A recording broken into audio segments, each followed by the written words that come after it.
Well, I wanted to spend a little bit of time with you and just tell you how good God has been. And I want to tell you some stories from the mission field, some things that God did with us.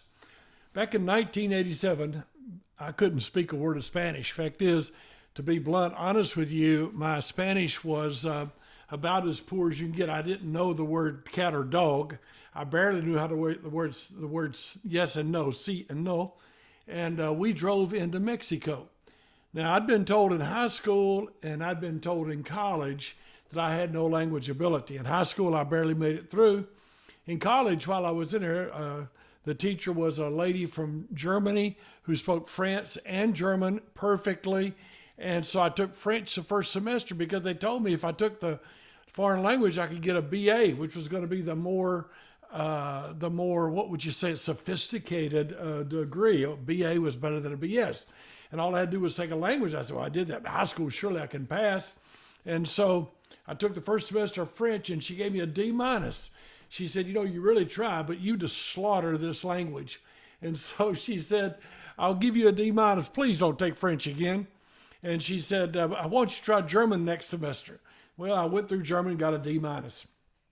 I arrived in Mexico, and we moved into our house, and it was all the hand of God. It's always the hand of God. It's always God taking care of us.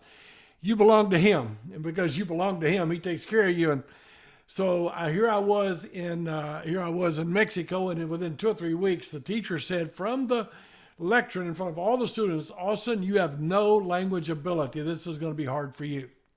Well, I began working and I was praying, God, you got to give me this language. I'd read about where Jonathan Goforth had a hard time learning Chinese, and he prayed and God gave it to him. And in class one day, our teacher mentioned that we ought to get a Mexican mentor.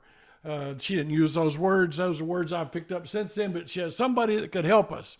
If you're into ham radio, it would be an Elmer, somebody who would teach you the ropes. And so, I said, how do I do that? I raised my hand. How do I go about getting that person? And she said, well, it's somebody. Well, I was renting a house of a guy, and he went to the church, and he had a store, and I figured out how to get to his store, called a tienda in Spanish. And when I arrived there, I started talking to him in Spanish. Of course, it was horrible, grunting and groaning and pointing and making faces and showing what, and he couldn't speak very much English. And he's been one of my best buddies. If you've been watching any of the shorts, you've seen, we just visited him just recently. And so a few days later, somehow in the broken Spanish, he took me with him to a city called Moroleon. And as we go to that city, I don't know how, except God, but it's always God, isn't it? But anyway, God somehow got his communication of that man across to me. And that guy said, what do you want? I said, I've got to learn to speak in Spanish. If I can't preach, I won't stay. And he said that night, and I'll never forget it, I'll help you. We're back in class, and the teacher said, has anybody got somebody? And I had somebody, and raised my hand, tell him I had somebody. His name is Alberto. And so she said, well, don't just take advantage. You got to respond. You got to give something back. You got to somehow, so take a gift. So I went and bought a bunch of Hershey chocolate bars, and I took those in and gave them to him, and we drank Cokes and ate them, and I stayed in his tienda. We spent probably 40 hours a week together. I mean, I'm not teasing when I say 40 hours a week we spent together. He was brutal. He corrected every move I made. He told me what I did was wrong in the culture.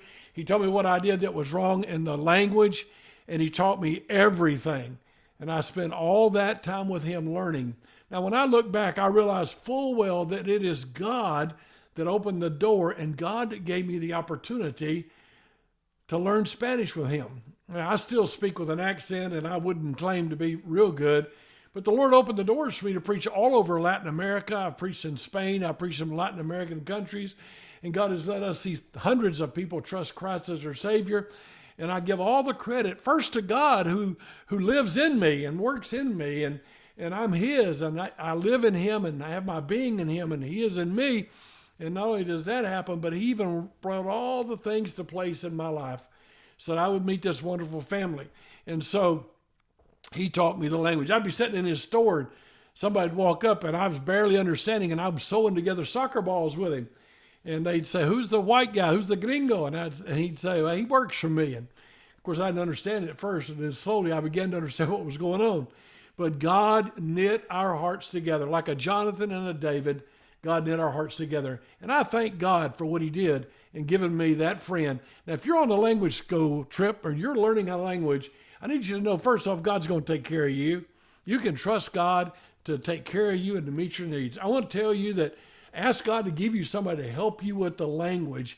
And don't let the devil beat you up and tell you can't. God will bless you and give you the language. Trust Jesus and magnify him with everything in you.